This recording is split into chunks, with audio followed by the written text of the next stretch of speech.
podcast da Escola Estadual Dom Domingos Carreiro, onde o tema será queimadas. E hoje nós estamos falando aqui da Universidade Federal do Tocantins, na cidade de Porto Nacional, que é a nossa parceira, né? E aqui representado pela professora Marcileia, professora de Geografia, alguns estudantes e o nosso entrevistado de hoje. Temos também alguns estudantes da escola e o nosso professor Natanael, juntamente comigo, professor Adriano. Vamos então fazer as apresentações do nosso entrevistado. Meninas, meninos, sintam-se à vontade. Aqui é uma conversa, né? Onde nós vamos sanar as nossas dúvidas, os nossos questionamentos e onde nós vamos aprender muitas coisas. Então vamos lá. O entrevistado de hoje será o professor Lucas Barbosa e Souza, doutor em Geografia pela Universidade Estadual Paulista, Unesp, professor titular da Universidade Federal do Tocantins, UFT, atende ao curso de Geografia no campus de Porto Nacional, Tocantins, e aos programas de pós-graduação em Geografia e Ciências do Ambiente. Desenvolve pesquisas nas áreas de climatologia, geografia e percepção ambiental. Muito obrigada, professor, pela presença, pela participação. E pode fazer a sua apresentação, fique à vontade. Bom, Adriana. Bom, eu que agradeço pelo convite e por poder contribuir um pouco com vocês, conhecer a equipe da escola, né? Espero poder ajudá-los aí com essas questões sobre as queimadas, né? Obrigado. Então vamos lá? Passa a palavra para o professor Natanael. É muito gratificante, né? A gente estar aqui mais uma vez, tendo essa oportunidade, ainda mais com essa parceria que a universidade, o PIP fez conosco, né? Para dar um gás, né? Eu sempre gosto de falar isso, deu um gás no nosso projeto e a gente vai poder sanar várias dúvidas que nós temos sobre as queimadas no nosso estado, no nosso país como um todo, né? E tudo que pode afetar aí no meio ambiente e na climatologia, né? E o Lucas está aqui, o professor Lucas está aqui para tirar todas essas nossas dúvidas. Muito obrigado pelo convite, professor, a gente fica muito feliz por isso, tá? Então, vamos lá fazer uma rodada de perguntas, né? Nossos alunos irão começar. Então, a Renata vai fazer a primeira pergunta. Por que as queimadas alteram tanto o ciclo da chuva? Renata, eu queria, antes de começar a responder a sua questão, explicar o seguinte, que tecnicamente o nome que é empregado por fenômeno que a gente está tratando aqui é incêndio florestal, né? Então a gente usa de maneira geral, né, no linguajar do dia a dia, né, a expressão queimadas, né, é comum, mas se a gente for verificar na legislação, a gente tem uma legislação sobre isso no Brasil, né, e a legislação usa esse termo incêndio florestal. Até a gente tem ressalvas com relação a esse termo, né? Depois eu posso explicar para vocês por quê, né? Talvez ele não seja também o mais apropriado, né? Mas ele estabelece uma distinção em relação ao termo queima. Por quê? Porque dentro dessa mesma lei federal existem outros termos, que é a queima controlada e a queima prescrita, tá? Então se usa o termo incêndio florestal para designar uma coisa que não é nem a queima controlada e nem a queima prescrita. E aí usa-se esse termo incêndio florestal, tá? Com relação à dinâmica das chuvas, né, e como que essa dinâmica é afetada por esse fenômeno, né, dos incêndios ou das queimadas, como a gente quiser chamar aqui, não é uma resposta muito simples, tá? Porque a origem da chuva, ela remete a uma área muito maior, né? A uma escala muito maior do que uma escala local, por exemplo, onde a gente vai verificar a ocorrência de um incêndio, né? As chuvas, elas têm contribuição dos oceanos, né? De água evaporada dos oceanos, mas também água evaporada da vegetação que está sobre o continente, né? Então, um incêndio florestal isolado, né, ele talvez não tenha um impacto tão perceptível na questão da origem da chuva, né? a não ser que a gente trate de uma região muito grande afetada de maneira recorrente por incêndios, como por exemplo o Cerrado, né? Aí a gente já pode ter algum impacto, porque a gente está tratando de algo numa escala muito maior, né? Então, hoje a gente já vê no Cerrado, no Tocantins, no Cerrado, algumas alterações com relação ao regime das chuvas, né? Uma das coisas que os pesquisadores têm visto é um certo atraso para o início das chuvas, né? A gente está hoje aqui num momento de extremo calor, né? Eu estava vindo para cá, estava marcando 39 graus, né, no termômetro do carro, e todo mundo está ansioso aí para a chegada das primeiras chuvas, né? E é justamente nesse período agora que as chuvas estão, às vezes, atrasando um pouquinho, vindo com um pouco mais de timidez do que vinham antes, né? E, às vezes, no outono, que é depois no final do período chuvoso, aí a gente vê um pequeno prolongamento das chuvas em relação ao que a gente conhecia até então, né? Então, o que a gente tem visto nas últimas décadas seria um leve deslocamento do período chuvoso, como se ele estivesse sendo empurrado um pouquinho para frente, né? Agora, o quanto disso é relacionado à questão do desmatamento e das queimas que acontecem no Cerrado, né? É uma pergunta difícil de responder. Talvez isso esteja relacionado com mudanças em escalas maiores, né? Que envolve até a escala global, tá? Ah, sim. Muito bom. Então, partimos para a nossa próxima pergunta, né? Que vai ser feita pelo Luan. O que podemos fazer para prevenir as queimadas? Luan, eu acho que o principal disso aí é a educação, né? E também a fiscalização e a punição, né? Eu acho que são três formas que a gente pode amarrar umas às outras aí, né? Para a gente conseguir ter um efeito de médio e longo prazo com relação à redução desses incêndios, né, florestais, né? Eu acho que se a gente não tiver uma fiscalização efetiva, punição efetiva, hoje a gente já tem muita tecnologia que facilita isso, né? Embora a gente tenha visto que não tenha havido punição, mesmo para grandes ocorrências de incêndios, como a gente conheceu, né, em 2019, aquele famoso Dia do Fogo na Amazônia, né, em que foi constatado que foi uma ação orquestrada por pessoas em grupos de WhatsApp, né? Isso está registrado e houve também um registro das ocorrências de focos de calor detectadas pelo INPE, um aumento alarmante assim, em questão de 24, 48 horas, né? Na mesma região onde as pessoas estavam tramando essa sequência de incêndios, né? Esse crime ambiental, Esse né? crime. E, no entanto, se a gente for pesquisar na internet, a gente vai ver que praticamente não houve nenhuma punição para esse Dia do Fogo, né? Com exceção de uma ou outra multa que foi emitida, né? Mas eu vejo assim, que mesmo você tendo um nexo causal tão expressivo como nesse caso, porque tinha provas, né, de áudio, das pessoas combinando isso, né, seguido da ocorrência dos focos de calor mapeado pelo INPE, mesmo assim a gente não teve uma resposta efetiva, né, por parte da justiça, e não houve punição, né? Então, mesmo com a tecnologia, ainda está um pouco difícil a gente conseguir, talvez por vontade política, né, por falta de equipamento e recurso humano adequado para os órgãos ambientais poderem atuar nesse sentido, né? Então, eu acho que talvez quem melhor possa nos ajudar aí é, de fato, a educação, né?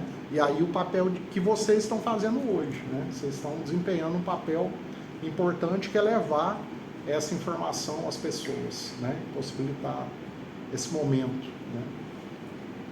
É isso aí. Então vamos à próxima pergunta. Maria Eduarda, vamos lá? Em quanto tempo o solo perde a fertilidade depois das queimadas? Maria Eduarda, isso também não é uma coisa tão rápida, né? A gente tem que ponderar aí uma série de coisas, né? Por exemplo, os solos do Cerrado, né, falando aqui da nossa região, eles são solos já bastante pobres, né, em nutrientes, assim. Mas para as espécies típicas do Cerrado, ele é bom, né? Ele é ok, né? As espécies, elas crescem, frutificam, né, e dão uma natureza maravilhosa, né, do Cerrado, né? Se a gente for considerar a fertilidade para determinados cultivos agrícolas, para plantio, né, aí ela vai precisar certamente de muita correção, né, para poder fertilizar, né? Agora, à medida que você tem as queimas recorrentes, né, esses incêndios recorrentes sobre áreas do Cerrado, e você vai retirando a cobertura vegetal, né, que está protegendo ali o solo, esse solo, com o passar dos anos, né, mas claro que não é uma coisa tão rápida, ele vai sendo lixiviado, né? A lixiviação é uma espécie de uma lavagem do solo, né? Então os nutrientes vão sendo levados pela água da chuva, que escoa e que infiltra, né? Então o resultado disso a longo prazo seria também um solo mais pobre, né, em termos de nutrientes, né? Talvez o solo do Cerrado tenha um pouco dessa característica, já que a gente tem uma chuva considerável, assim, né, em termos de média anual, né? Então, isso tudo vai facilitando essa perda de fertilidade, né? Mas é algo que demora um pouco, né? E demanda uma recorrência do fogo, né? Aliás, esse é um grande problema, né? Porque o Cerrado, a gente sabe que ele consegue se relacionar bem com o fogo, né? Ele tem uma resiliência, uma capacidade da vegetação, né, retomar depois do fogo. Porém, o grande problema que a gente conhece é essa recorrência, né? A frequência muito intensa do fogo sobre as mesmas áreas, né? Praticamente todo ano ou com intervalos de poucos anos, né? Então esse é um problema. Agora, se o Cerrado ele passar por um incêndio com intervalos mais longos, né, ele não tem grandes problemas com relação a isso, né?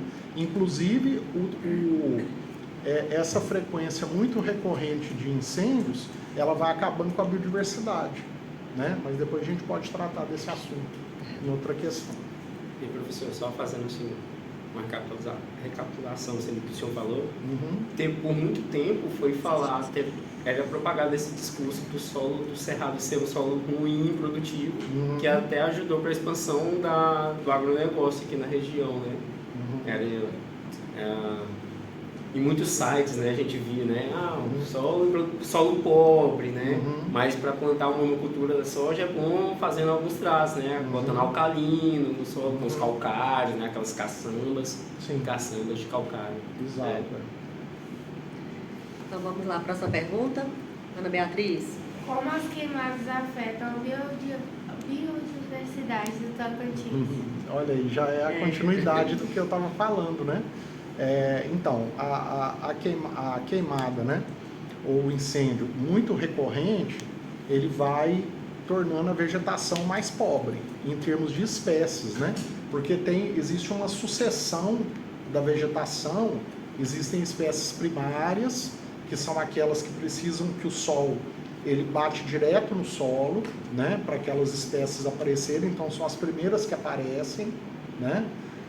Por exemplo, depois de um incêndio, né? Essas primeiras são as primárias. Depois elas vão fornecendo sombra aos poucos para que outras secundárias ou terciárias venham na sequência, né? Aí já são outras espécies que precisam de sombra, né, para ela surgir e crescer. Então, se você tem áreas que são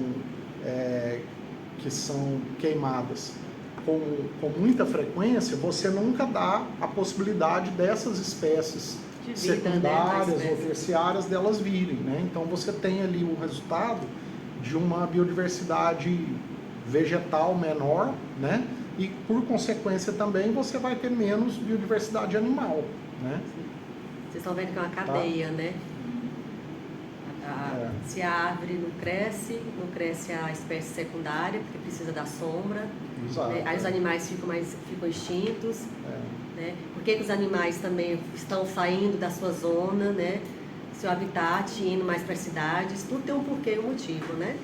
E a queimada contribui, de certa forma. Tudo interligado. Então vamos lá, Luan, para a sua pergunta. Em quais situações são permitidas as queimadas? Isso, Luan. Como eu falei no início, né, a ideia é justamente de chamar de incêndio florestal para poder criar uma diferença, né, um nome diferente em relação ao nome queima. Por quê? Existe a queima controlada, né, que é aquela queima autorizada pelo órgão ambiental. Tá? Então, o proprietário rural, por exemplo, ele pode solicitar uma autorização para ele queimar uma área que ele deseja, né, por algum motivo, né, talvez produtivo, dependendo do pasto que ele usa, né, enfim, ele tem as suas justificativas que ele vai apresentar ao órgão ambiental, que vai poder autorizar essa queima, né, mas claro que tem uma série de critérios, né. Para poder essa queima acontecer, é necessário se fazer os aceros, né? Que são as áreas em que o fogo não vai conseguir sair daquele controle, né? É preciso ter pessoas treinadas para acompanhar o processo, né? É preciso agendar isso direitinho, a época do ano mais correta. É preciso avisar todos os vizinhos da propriedade. Então, existe uma série de critérios para autorizar essa queima controlada, tá? Existe também a queima prescrita, né? A queima prescrita, ela é usada no caso de unidades de conservação, né? Justamente para você utilizar o fogo, né, de uma maneira que o cerrado consiga ter uma resposta de longo prazo adequada, né, em termos de biodiversidade. Então, você evita, por exemplo, que fique muitos anos sem queima, né? E aí vai acumular muita biomassa, muita matéria vegetal, e quando você tem um incêndio nesse caso, né, ele se torna de grandes proporções, difícil de ser controlado, né? Então o ideal é você fazer essas queimas prescritas de tempos em tempos, seguindo um controle, seguindo um planejamento, né? Então, nesses casos são permitidos. E tem outros casos, por exemplo, populações tradicionais, quilombolas, né? Populações indígenas têm a possibilidade de usar o fogo dentro, né, de alguns limites também, por conta da cultura deles, né? É possível você atear fogo numa situação de treinamento de brigadistas, né? O brigadista, para ele ter um treinamento prático, ele vai precisar de enfrentar uma situação real de incêndio, né? Então esse incêndio é criado, né, também com controle para que eles sejam treinados, né? É possível usar um sistema também de atear fogo para controlar um incêndio que já está instalado, você queimar controladamente antes que o fogo descontrolado chegue ali, né? Que é o contrafogo, né? É possível queimar algumas culturas, por exemplo, a cana, né? Se não permite, o terreno não permite mecanização para colher a cana, né? É possível autorizar a queima para retirar a palha, né, da cana e facilitar a colheita. Então, existe aí uma série de situações que a queima ela é permitida, né? Mas aí tudo tem que ser visto com o órgão ambiental, que no nosso caso aqui é o Naturatins, né? Sim. E dependendo da situação pode ser o IBAMA, né? Mas em geral é o Naturatins. Bacana informação, né? Maria Eduarda, vamos para a próxima pergunta. Se uma pessoa ateia fogo no lixo, tem algum horário ideal? Ou queimar lixo doméstico é ilegal? Isso mesmo, Maria Eduarda. Não é o ideal queimar o lixo, né? Existe na lei de crimes ambientais, existe uma previsão que é quando você gera algum tipo de poluição, né, que tenha um resultado perigoso para as pessoas, né, ou para o ambiente, isso pode se configurar crime ambiental, né? E você queimar o lixo poderia até ser enquadrado como um crime ambiental, né? claro que quando a gente fala isso, né, a gente vive numa região em que as pessoas queimam muita coisa, né, é um hábito, né. É claro que se for pequenas coisas assim, você tem um resultado insignificante, né, dificilmente isso vai conseguir ir adiante, né, configurado como um crime a ponto de ter um julgamento, uma punição, algo desse tipo, né. Então, a gente sabe que, em geral, isso não vai dar em nada, né? Mas pode ter também, no Código de Postura, que é uma lei municipal, né, a proibição também da queima. Então, a pessoa pode, mesmo que não esteja na prática, né, configurando um crime ambiental, ela queimar o lixo, ela pode estar infringindo o Código de Postura municipal e ser alvo, por exemplo, de uma multa, de uma sanção administrativa da prefeitura, né? Então não é o ideal, não se recomenda queimar o lixo. O lixo ele tem a coleta, né? E as pessoas precisam obedecer a coleta, condicionar o lixo, colocar para coleta no dia correto, né? Para que ele seja levado para o aterro sanitário. Professor Lucas, como eu queria que essa lei fosse realmente eficaz, né? Essa lei dessa postura do ser humano, né? Como eu queria que algumas pessoas que moram próximo da minha casa fosse autuado, fosse notificado, porque assim, não causam grandes crimes ambientais, mas causam tantos problemas, né? Sim, claro. Quem tem alguma alergia, problemas respiratórios, como sofre nessa época? Pela falta de sensibilização, pela falta de conscientização das pessoas. Sim. Né? Porque assim, mesmo. como está muito quente, às vezes um foguinho que você pensa, vou colocar um foguinho ali, não vai dar em nada não, mas vai saber se não, né? De repente venta bastante, né? Aí de uma casa já passa para outra e aí pode causar até um incêndio, Sim, né? claro. Se não for controlado, se não for observado. Exatamente. Yasmin, vamos lá? Por que as queimadas fazem tão mal para o nosso dia a dia? Yasmin, eu acho que o principal problema do incêndio, da queimada, é o impacto na qualidade do ar, né? É o principal, o mais perceptível de todos, né? Porque vai gerar uma série de gases e de material particulado, que são as cinzas, né? E que podem ser inaladas, vai invadir a casa das pessoas, né? Então, vai desencadear problemas de saúde, né? A gente sabe que nesse período do meio do ano, né, aqui no Tocantins, tem muita procura nos hospitais, nos consultórios, por conta de problema respiratório, né? Que são problemas agravados por conta das queimadas. E se a gente for pensar numa escala mais ampla, né, à medida que isso vai se acumulando, a gente tem também um acúmulo de CO2 na atmosfera, né? Então é um gás de efeito estufa, né? E que está contribuindo também para o aquecimento no nível planetário, né? Então veja que o problema ele vai desde um caso individual até o planeta inteiro, né? Ele atinge várias escalas diferentes, né? Verdade. E a gente enfrenta, né? Com bastante tristeza, na verdade. Vamos lá, Alice, para a próxima pergunta? No Cerrado tem alguma espécie extinta por causa das queimadas? Alice, eu acho também que essa é uma pergunta muito difícil de responder, né? Porque assim, a gente não consegue ter esse nexo de causa, né? Tão específico assim, né? De dizer, olha, tal espécie foi extinta, né? Por conta do excesso de incêndios. É claro que isso contribui, o incêndio vai contribuir para a perda de biodiversidade e, consequentemente, né, para o risco de extinção de algumas espécies, né? O Cerrado tem espécies, a gente ouve falar muito mais dos bichos, né, das espécies animais que são ameaçadas, por exemplo, o tamanduá-bandeira, né, é um exemplo. Por quê? São animais que vêm perdendo o habitat, né? Como a Adriana colocou, né? Eles vêm perdendo habitat e, consequentemente, as populações desses bichos vêm diminuindo com o tempo, né? Então, isso pode levar no acúmulo, né? Até a situação de extinção, né?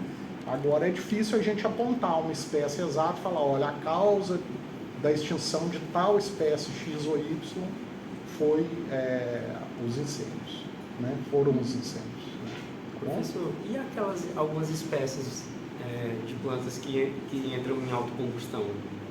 O senhor sabe como é que ocorre essa autocombustão dela?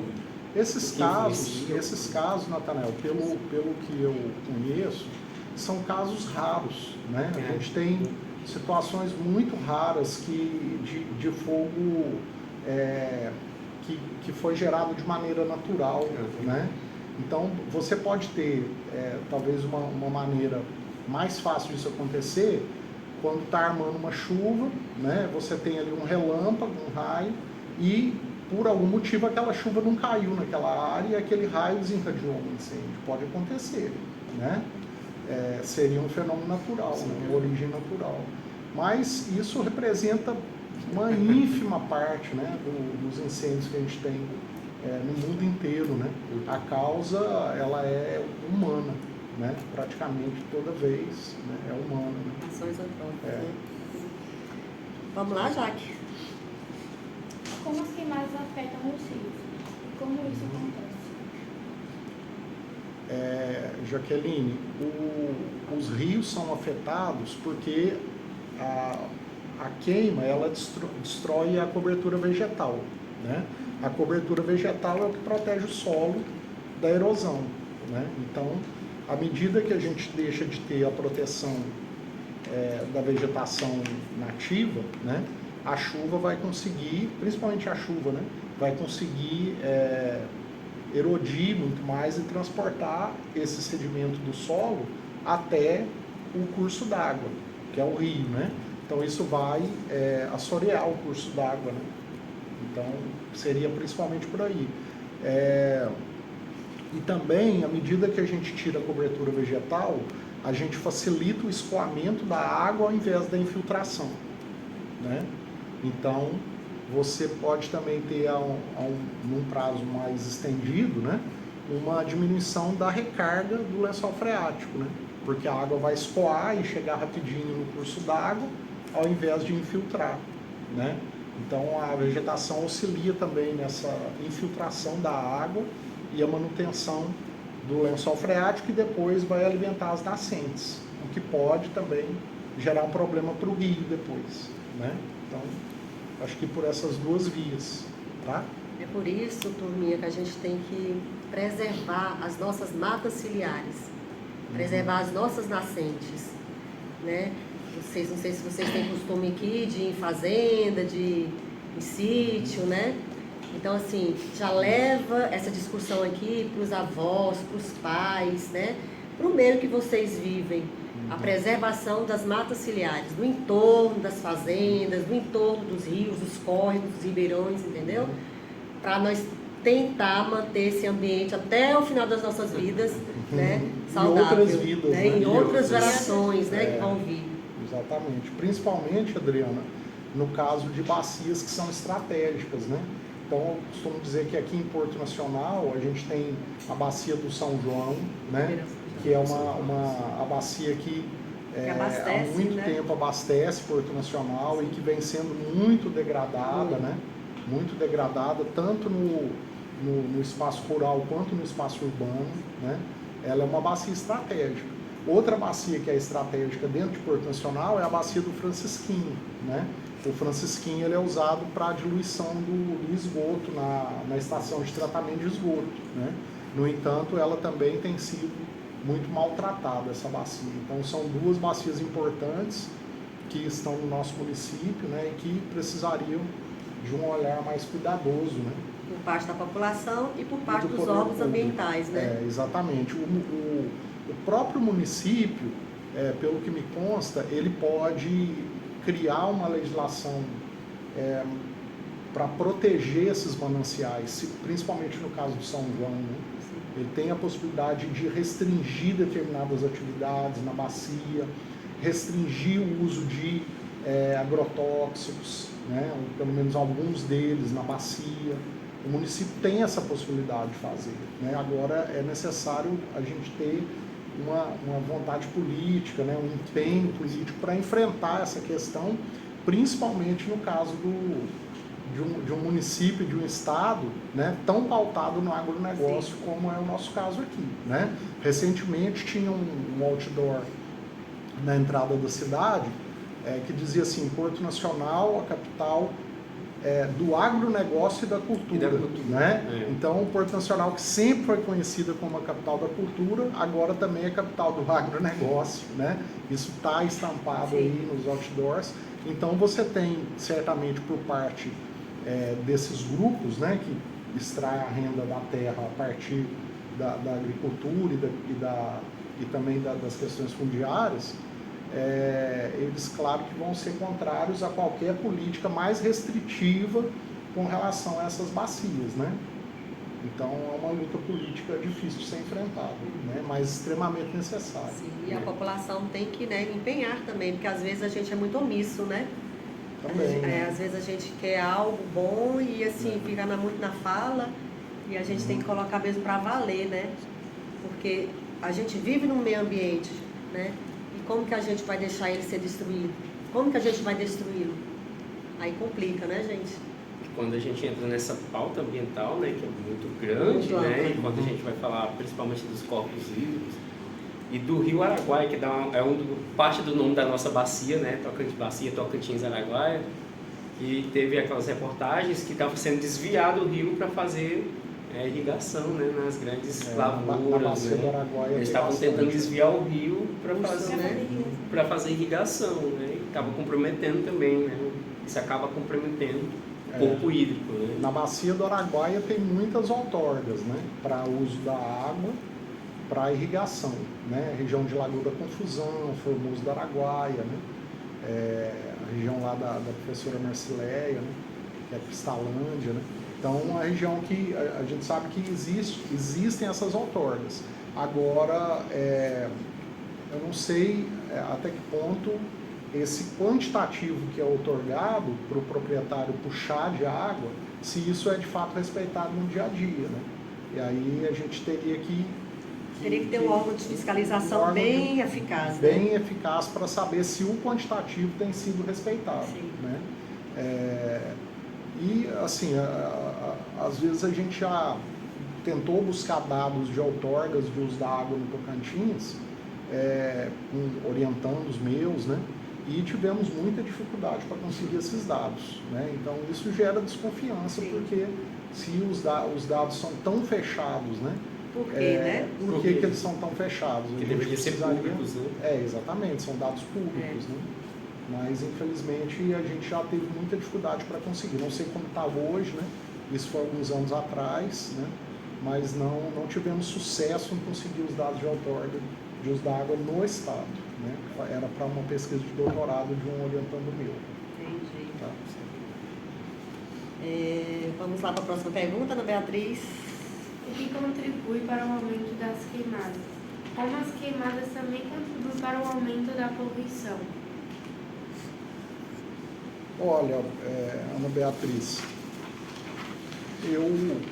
é aquilo que a gente já vinha falando, né? Principalmente a questão educativa, né? A desinformação, né? Esse ímpeto de extrair renda da terra, né? Como se isso fosse o mais importante, né? E como se isso fosse de interesse coletivo, que também não é, né? Quem está buscando extrair renda da terra, né? Ampliar uma área de uma fazenda, né? Ou desmatar uma área para poder plantar, né? Ele vai ter um benefício individual, né? Não coletivo, né? Para a coletividade sobram o quê? Sobram os problemas, né?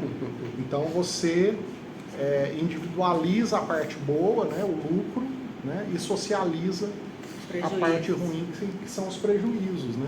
Então a gente infelizmente vê que esse tipo de valor, né? Ele está muito arraigado no nosso tempo, nas mentalidades das pessoas em geral, né? Então, isso tudo contribui para que esses incêndios aconteçam com tanta frequência, né? A própria desvalorização da natureza, né? Como se ela fosse desligada de nós, uma coisa à parte, como se a gente pudesse existir sem ela, né? Sim. Ou como se a gente não fizesse parte dela, né? Tudo isso está muito entranhado nas mentalidades do nosso tempo, né? Então, isso tudo vai contribuir bastante, né? E o produto do incêndio florestal é a poluição, né? Seja por meio de gases, seja por meio de partículas, né? Resquícios da queima, né? A queima nunca é completa, né? Tem resquícios, que são as cinzas, as fuligens, que é um material particulado que vai para a atmosfera, pode ser inalado, né? E incomoda tanta gente, né? Nesse período seco principalmente.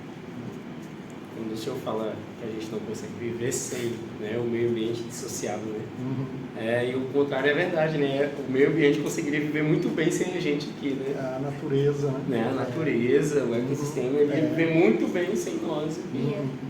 Verdade. Bem lembrado. Pode fazer outra pergunta, Ana Beatriz.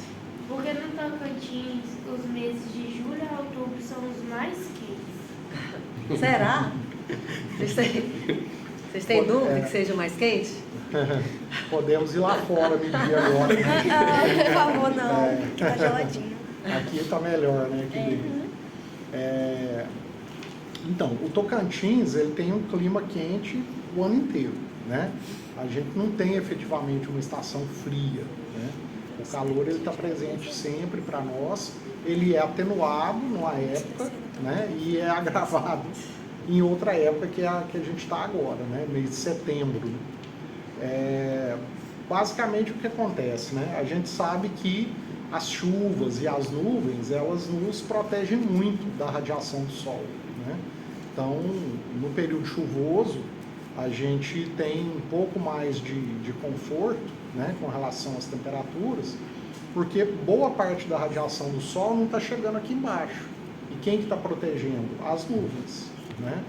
E como nesse período de meio do ano, né, a gente está num período seco, né, e com muito pouca nebulosidade, então a radiação ela passa direto, né, e chega numa quantidade muito mais expressiva na superfície, né? O calor ele parte da superfície, que é o infravermelho, né? A radiação ela é absorvida pela superfície, e a superfície é que começa a aquecer a atmosfera de baixo para cima, né? Então esse acúmulo de radiação na superfície durante muitas horas do dia, né? Ele resulta numa atmosfera mais aquecida no final das contas, né? Então, a gente sabe que a temperatura ela vai abaixar um pouquinho à medida que a nebulosidade for aumentando e as chuvas comecem a ocorrer novamente, tá? Então, por isso, basicamente, que a gente tem nesse período mais quente, que contraditoriamente é o nosso inverno, né? Isso é uma coisa também que eu acho que vale a pena a gente esclarecer, né? Ter a oportunidade aqui com vocês, né? Porque eu trato muito isso com os alunos na climatologia, né? Porque em muitas partes do Brasil se acostumou a chamar o período seco de verão e o período chuvoso de inverno, né? É assim que a gente aprendeu na nossa casa, com os nossos pais e avós, né? No entanto, se a gente olhar do ponto de vista astronômico, né? As estações elas têm as datas, né, definidas pelos solstícios e equinócios, né? E esse período de meio do ano, entre junho e setembro, é o período de inverno no hemisfério sul, em todo o hemisfério sul, né? E nós fazemos parte dele, tá? Então, do ponto de vista astronômico, nós estamos no inverno, né? Agora já estamos quase já no dia 21, 22, que é quando inicia a primavera, né? Agora de setembro, né? Então a gente está no finzinho do inverno e vivendo essa temperatura altíssima como está hoje, né? Então parece um pouco contraditório. Mas por que isso acontece, né? Eis a questão. Os portugueses, eles vivem numa região que é de um clima, de uma faixa de clima temperado, né? e vive num clima principalmente do tipo mediterrâneo, né? Então, em Portugal, de fato, o verão astronômico é seco, né? E o inverno astronômico é chuvoso. E no nosso caso aqui é o contrário, né? É o contrário disso. O nosso inverno é seco, né? Aqui no clima tropical brasileiro. E o nosso verão é chuvoso, né?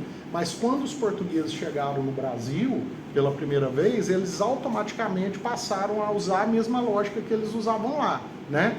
Secou é verão, choveu é inverno, né? E nós aprendemos assim com eles, tá? Então, se quiserem pôr a culpa em alguém, coloquem no colonizador, né? Foi o erro do colonizador, não nosso, tá? Isso gera muita confusão, porque o livro didático, ele traz as datas com as estações astronômicas, né? Muitas vezes na televisão se menciona também as datas com as estações astronômicas. E isso soa muito estranho regionalmente para quem está acostumado com a lógica invertida, porque ele acha que aqui no Tocantins é diferente dos outros lugares, né? Por exemplo, São Paulo ou Rio de Janeiro, né? Sendo que todos estão no hemisfério sul e todos estão na mesma estação, né? Então, essa é uma questão que eu gosto de esclarecer, e é uma coisa que não é fácil da gente encontrar escrita para poder consultar, citar, né? Isso é uma coisa que está assim nas frestas aí da literatura, né? Você tem alguma experiência em campo como geógrafo que marcou a sua vida? Ah, eu tenho muitas, viu? Sério? A gente poderia passar aqui uma tarde inteira só contando história de campo, né? Histórias que envolvem confusão, né? Medo, tá? Enfim, tem um bocado de história, né? Então, difícil assim a gente dizer uma situação. Mas quando a gente está em campo, a gente está sujeito a acontecer uma série de coisas, né? Ainda mais quando a gente vai para campo com estudantes, com um grupo grande, né? Então, pode acontecer coisas inesperadas, né? O professor, às vezes, fica numa situação difícil para estar contornando essas situações inesperadas, né? Mas já aconteceu muitas vezes, tá? Só para dar um exemplo para vocês, eu posso contar uma história que aconteceu aqui com uma turma aqui da UFT, né? Uma vez no Jalapão, lá em Mateiros, né? Quando nós dormimos, né, em Mateiros, porque o trabalho de campo envolvia 2, 3 dias, não me lembro exatamente, né? E um aluno resolveu tomar umas cervejas e deu um lance num leilão, arrematou uma cabeça de gado, né? E depois no final ele disse que estava só brincando, né? Porque ele não tinha dinheiro. Ele não tinha dinheiro para pagar o gado lá que ele arrematou, né? Isso gerou uma certa confusão, porque deu um princípio de briga, né? As pessoas de lá queriam agredir o menino, chamar a polícia, né? E interferir um pouco ali, porque realmente a gente não tinha como voltar no ônibus do UFT carregando essa vaca, né? Então nós tivemos que deixá-la para trás lá e eles tiveram que perdoar o lance, né? O arremate lá que o nosso aluno fez, tá? Então são coisas daí para pior, né? Lua. Quais são as principais causas das queimadas?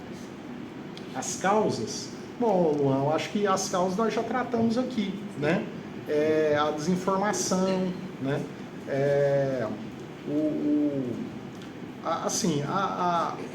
O uso do fogo, ele está muito entranhado na cultura, muito entranhado, né? Então a gente pode voltar muito tempo atrás, né? Que a gente vai encontrar relatos assim, né?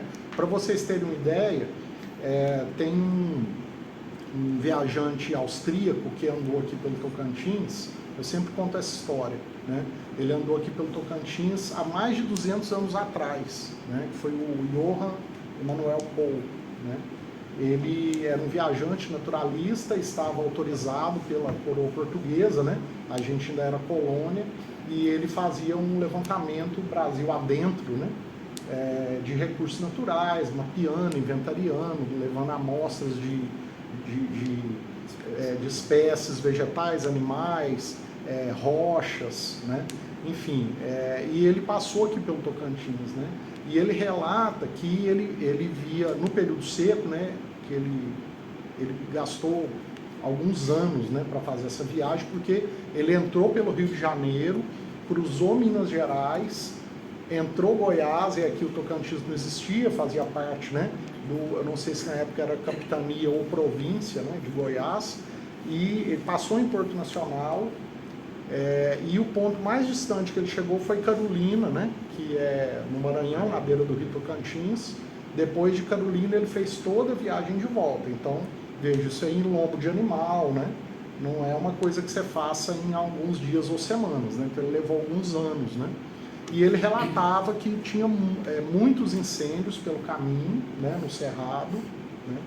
E ele apontava principalmente uma técnica de caça que era usada pelos índios com base no uso do fogo, né? Então os índios ateavam o fogo na vegetação e, observando a direção do vento, né, eles já sabiam para que lado que os bichos iam correr. E aí cercavam os bichos e com isso conseguiam abater os animais com maior facilidade. Claro que esses incêndios saíam do controle, né? E eram esses incêndios que esse viajante, né, ele relata no livro dele, né, que ele presenciava muito, inclusive colocando em risco a própria expedição, né, porque eles ficavam com medo de serem cercados pelo fogo, né, e morrerem queimados, né. Então veja o quanto isso é antigo, né, isso está relacionado à cultura indígena, né, também. Os hábitos. Então tem muito isso, assim, o uso do fogo para limpar, né. Eu vou retirar a vegetação porque isso vai ser uma limpeza, né. Então isso está muito entranhado nas pessoas, né, nas mentalidades, e faz com que o fogo seja, às vezes, uma forma baratíssima, né, ou de graça, de você retirar a vegetação de uma área qualquer, né? Sendo que se você for retirar por outro meio, você vai ter um custo bem considerável, né? Contratar alguém para fazer, né, para capinar, né, ou para passar uma máquina, né, e tal. Então, com o fogo você resolve isso de maneira mais barata, né? Então, tudo isso contribui, né? Certo, pessoal. Vamos, Alice. Pergunta? Como as queimadas influenciam no efeito estufa? Muito bem, Alice. Principalmente por conta do CO2, né? Porque esse CO2 que é liberado pela queima, ele envolve ali um C, né? Que é um carbono que está na forma viva, né? Na planta, na vegetação, né? Então você está tirando aquele estoque de carbono que está numa matéria viva, né, e colocando esse carbono na atmosfera, né? E aí ele é um gás de efeito estufa, ele não é o principal gás de efeito estufa, mas ele é um gás importante, e aí torna o efeito estufa mais forte do que ele deveria ser, tá? Então é outra questão importante também, a gente não pode achar que o efeito estufa é uma coisa ruim. O efeito estufa ele é natural e ele é essencial para a vida no planeta. Agora, ele não pode ser forte demais, é o que está acontecendo hoje, né? Ele está além do que ele deveria ser. O dióxido de carbono, ele não é o principal gás? Não, o principal gás de efeito estufa é o vapor d'água, né? E esse a gente não quer tirar da atmosfera, né? Porque ele que vai virar chuva, né? Então o vapor d'água é o principal. O CO2 seria o segundo gás mais importante no efeito estufa. Tá? Legal. Vamos lá, Maria Eduarda? Quais gases, além do gás carbônico, influenciam no efeito estufa? Muito bem. Então, vamos retomar aqui o que eu estava falando para ela. O primeiro gás mais importante para o efeito estufa é o vapor d'água. O segundo é o CO2, né? Depois vem outros gases, né, em menor proporção. Dentre eles o metano, né, que é o CH4, tá? E óxido nitroso, que é um gás proveniente principalmente de fertilizantes químicos usados na agricultura, né? O metano ele é um gás da putrefação, né, da matéria orgânica, né? Então toda a matéria orgânica que é digerida ali por bactérias, ele vai gerar metano, né? Então são esses os principais gases. O ozônio também tem um pouquinho de papel, se não me engano, como gás de efeito estufa, né? Mas assim, a gente tem que separar, né? aqui o gás que é, por exemplo, o vapor d'água, que a gente é totalmente dependente dele, né, para que o ciclo da água se processe, de outros gases que a gente pode controlar a emissão, né? Então, o CO2, o metano, o óxido nitroso são gases que a gente pode controlar a emissão, né, para que o efeito estufa não fique tão forte, tá? Então, é isso, o efeito estufa ele é fundamental. Os pesquisadores, os livros, né, de climatologia, eles colocam que se não houvesse nenhum efeito estufa no planeta, a temperatura média da Terra seria 33 graus a menos do que é hoje, né? Então, ela seria negativa, a temperatura média do planeta seria negativa, né? Então, isso seria um fator limitante à vida, né? Então, agora, desses 33 graus, eu imagino aí que pelo menos uns 20 graus seja função do vapor d'água, né? Os outros gases vão responder pelo restante, tá? Mas é isso. Então, assim, eu faço a analogia seguinte nas minhas aulas, né? É como se o efeito estufa natural, ele fosse um lençol que você usa para dormir à noite, né? Você se cobre com um lençol e com aquele lençol você fica bem confortável e dorme profundamente a noite inteira, com a temperatura ideal, tá? Sem o lençol, você vai sentir frio, vai ficar incômodo. Você vai querer ele, né? Mas também, se você transformar esse lençol num edredom, aí vai ficar quente demais, fica desconfortável. Então, a ação humana, ela transforma o lençol, ou uma manta fininha, num edredom bem grosso. É isso que a gente faz. Né? Bacana. Tá? Muito bom. Yasmin? Por que as aldeias indígenas são fortemente afetadas pelas queimadas? Bom, as aldeias estão dentro das terras indígenas, né? As terras indígenas são áreas bem grandes, geralmente, né? E que fazem vizinhança com uma série de propriedades rurais, né? Então, qualquer desses vizinhos, né, que atear fogo na sua propriedade, né, esse fogo pode facilmente entrar para dentro da terra indígena até chegar próximo das aldeias, né, que é onde os índios vivem, né, os indígenas. Então, acho que por isso, né? Agora, pode ser também que os próprios indígenas usem fogo, né? A gente também não pode descartar né? Isso e achar que eles não usam fogo. Eles usam. O próprio viajante já tinha, né, explicado isso lá mais de 200 anos atrás, né? Então, por tudo isso, eles podem ser afetados. Agora, a consequência, talvez, para os indígenas seja uma consequência ainda mais grave, porque eles são muito mais dependentes diretamente da natureza do que nós, que moramos na cidade, né? Que a gente compra os nossos alimentos, geralmente no supermercado, né? E você tem determinados grupos que dependem da caça, depende do plantio, depende da extração, né? De coisas na própria natureza, né? De coleta, né? De alimento na natureza. Então, se essa natureza é afetada, automaticamente o modo de vida deles, a alimentação, o cotidiano é afetado muito mais rapidamente do que nós na cidade, né? Acho que a gente que vive na cidade, a gente vai perceber um efeito disso, né, mais tardiamente, né? Quem vive no campo, não só o indígena, né, mas os quilombolas, os assentados da reforma agrária, o camponês, né?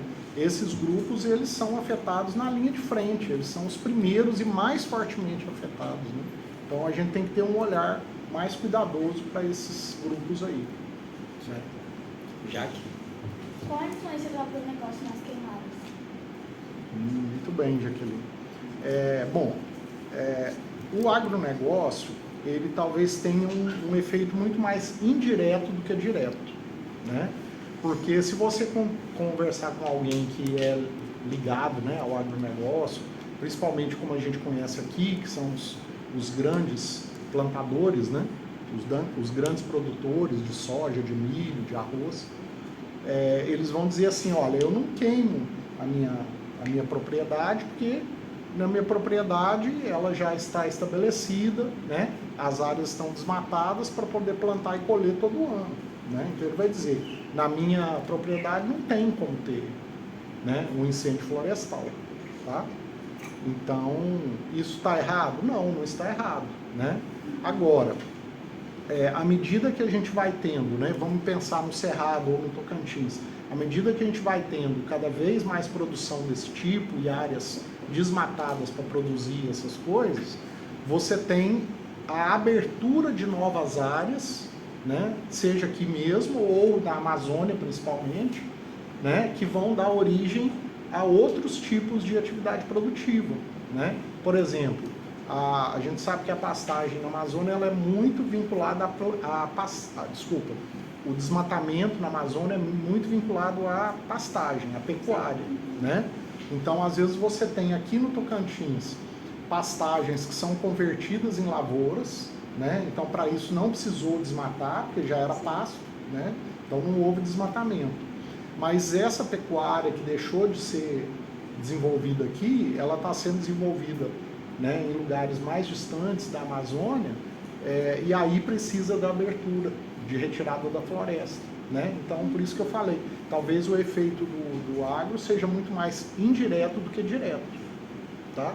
É importante a gente ter essa clareza, porque isso também nos ajuda a debater, né, com outras pessoas sobre o assunto, sempre que a gente ouvir alguém do agro falando, não, nós não contribuímos, isso não faz sentido, né? Mas indiretamente faz, tá? Vamos lá, Alice. Quais leis contra as queimadas existem no Tocantins? Alice, no Tocantins, eu acho que talvez a gente tenha que ir primeiro para as leis federais, né? Porque as principais leis a respeito, né, desse assunto, elas são federais, né? O Tocantins tem também, eu posso até mencionar alguma, né? Mas as principais são federais. Então, eu diria que principalmente a Lei de Crimes Ambientais, que é de 98, né? Ela tipifica como crime ambiental esse ato de atear fogo na vegetação, tá? A penalidade ela pode variar se é um incêndio doloso ou culposo, né? É como os homicídios aí que a gente ouve falar, né? O doloso é quando se teve a intenção de fazer aquilo, o culposo quando não houve a intenção, mas acabou acontecendo, né? Então, no caso de ser doloso, ter uma pena mais alta, se não me engano, a gente pode chegar a 4 anos de reclusão e multa, né? E o culposo tem uma pena um pouco menor, né? Então, isso está estabelecido na Lei de Crimes Ambientais, né? O grande problema é você comprovar, né, que foi a pessoa que causou aquele incêndio, né? Isso é muito difícil de provar, né? Então a gente não consegue. Vejam até esse exemplo que eu dei do Dia do Fogo de 2019, não chegou a ser punido, né? Mesmo sabendo, né, mesmo com todas as mensagens de WhatsApp ali, provas, com os dados, né, do INPE, né? Não conseguiu chegar a um desfecho de punição efetiva, né? Aí talvez muito mais por questão política do que qualquer outra coisa, né? Então, assim, é difícil você comprovar, né? Porque é algo que acontece no meio rural, né? Porque esses incêndios são rurais, né? A própria legislação estabelece incêndio florestal no meio rural. Os urbanos não entram nesse título, né, de incêndio florestal, né? Então, aí a dificuldade. Agora está previsto ali na Lei de Crimes Ambientais. Outra lei importante é a Lei do Manejo Integrado do Fogo, que é a sigla MIF, né? O Manejo Integrado do Fogo é uma lei recente, se não me engano é de 2000, do ano passado eu acho, se eu não estou enganado, é bem recente. E ela que traz essas nomenclaturas que eu falei, né? Do incêndio florestal, a queima prescrita, a queima controlada, os casos em que a queima é permitida, tá? Então, essa lei talvez seja a mais importante de todas. E ela modifica o Código Florestal, que é de 2012, que já tinha algumas coisas sobre os incêndios florestais, mas agora está melhor contemplado nessa lei do MIF, tá? Que é uma lei federal. Então, essas são as principais, eu diria, tá? Agora, no Tocantins, eu sei que tem uma lei que que cria o chamado agosto cinza, né? O que é o agosto cinza? É um mês para tomada de consciência, sensibilização, né? Para que o governo do estado, né, por meio do órgão ambiental, faça campanhas educativas para evitar os incêndios florestais no estado, né? Então essa é uma lei do estado. Tem uma outra lei também que eu sei que ela dá alguma prioridade de assistência técnica pelo Rural Teams, por exemplo, para algum proprietário que tenha sido afetado por incêndio florestal. Então, se você tem uma propriedade que o fogo adentrou, né, e causou prejuízo na sua propriedade, essa lei ela garante que você tem alguma prioridade de ser atendida pelo Rural Teams para poder restabelecer sua atividade produtiva na propriedade rural, entendeu? Então, isso também é uma lei estadual. Mas vejam que elas são acessórias, né? As principais realmente são as federais, tá? Bom, vamos lá então, professor, a última pergunta, né? Saudada, Renata. Qual a maior queimada como especialista que o senhor já presenciou? Olha, presenciar mesmo, nenhuma, viu? Ainda bem, né? Graças Ainda a Deus, bem. né? Não cheguei a presenciar nenhuma, mas eu acho que a gente pode lembrar aqui dos grandes incêndios que já aconteceram no Brasil, especialmente os mais recentes, né? A gente teve o caso do Pantanal, né? Poucos anos atrás, não sei precisar exatamente que ano foi, né? Mas o Pantanal teve... 2 anos, não tem? É por aí, é coisa bem recente, né? O Pantanal, ele teve, eu creio que 1/3 do Pantanal, do bioma Pantanal, foi queimado, né? Recentemente, né? Então houve um prejuízo muito grande, né? E isso esteve muito presente nos meios de comunicação, né? E o famoso Dia do Fogo também, esse foi em 2019, esse eu me lembro, né?